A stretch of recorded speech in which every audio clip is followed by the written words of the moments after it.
more questions from the room. I would like to ask the journalists to be as succinct as possible. Yes, we see a young man here, a young gentleman, Children's Editorial Office. Good afternoon, Mr. President. My name is Maxim Zakharov. I'm with a Children's Editorial Office. Recently, you said that sometimes you drive a car across Moscow streets incognito, and when you speak at meetings or right now, you are in possession of a treasure trove of information. I would like to ask you how you get this information about what people really need. Well, I didn't say that exactly like that I drive incognito, that I drive myself. I'm just saying that sometimes I drive without the accompanying police cars and all that. And, these voyages, as it were, are useful because from the car window, it's very interesting to look not just at the road I usually take to get from my residence to the Kremlin and vice versa. It's very interesting to look at different neighborhoods of Moscow. It's interesting and curious to see what's happening around.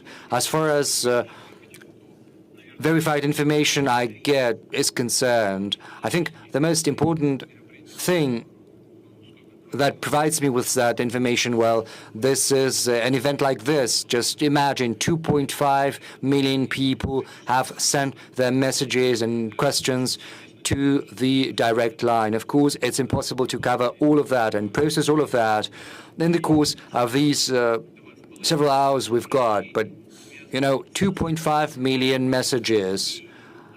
They're about issues that people hold dear to their heart. This will be processed by AI for a year.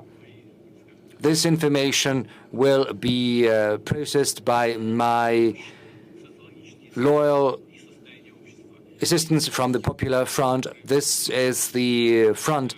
This is the source of information about what people really need and what they're interested in. And of course, I get information from special services as well as from law enforcement agencies.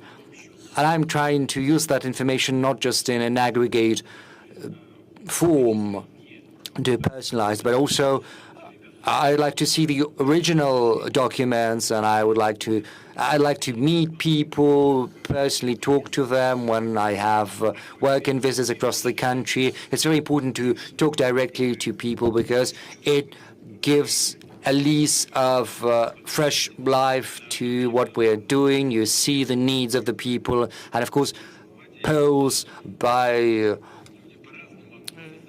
social studies agencies. Of course, people take these polls differently, but mostly these are polls of a professional nature. And of course, sometimes people are not happy with average numbers, with mean numbers, because these figures have nothing to do with what people are facing in real life. But these average data are important because they give us an understanding of what is happening in general across the country.